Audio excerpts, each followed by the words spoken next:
Ungabe unezinkinga empilweni ezothanda, emsebenzini, ibhizinisi noma inhlanhla ivalekile, unenkinga imali noma esithwala, lahlekelwe imoto noma imfuyo, khululeka-ke, ukhona umkhulu ukhehlekhehle, umelaphi wesintu othembekile nowaziwayo. Ubuyisa imfuyo elahlekile, vula izinhlanhla, asusa ibhadi, futhi asize ngezinkinga zempilo. Xhumana naye kule nambolo 081 493 1276 081 493 1276. Khulu khehlekhehle, lapho abanye behluleka, ikhona la siqala khona.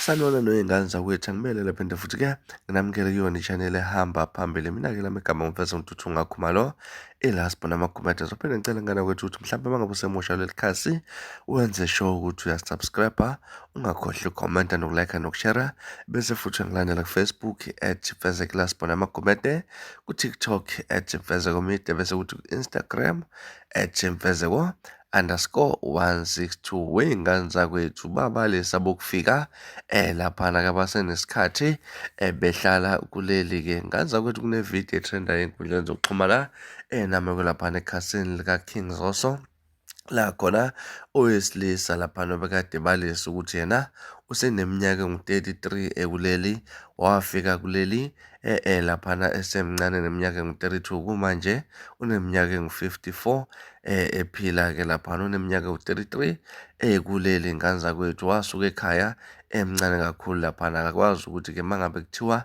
akabuyele emuva uzothathani ahlanganise nani. Khona manje usenezingane nodadewethu abakuleli ngane zakwethu. Sokhumbuleka ukuthi-ke kushiwo lokhu nje baqhubeka laphana umbhikisho laphana oholwa intokazi uJacinta Ngobese laphana olwisana nabantu bokufika abakuleli abanganazo izivumo zakuba kuleli. Lokhu kuqhubeke njalo-ke ngane zakwethu ey'ndaweni ey'hlukahlukene.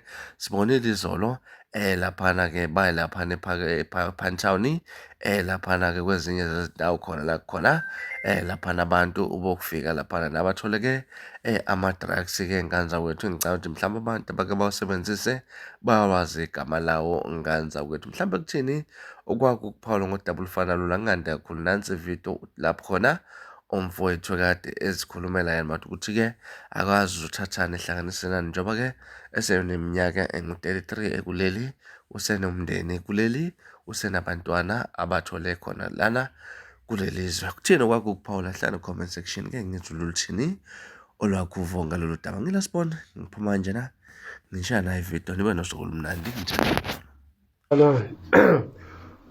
Ndoda, ngiyakhala. Isizwe ngiyasibona siyabaqosha abantu bakuhamba, mara bafowethu sikhulela la. Mayenza wrong because masivumele ukuthi siza la sizohlala. Mina khona manje ngishoko ngina 33 years ngila South Africa. Ngafika lana ngina 22, khona manje ngina 54 years ngila. Manje mfowethu lokhu ukuthi no angihambi ngiyoya kuphi ukuthi impilo yami ngiyijwayele la, ngikhulela la, ngiyenza njani? Siyakhala.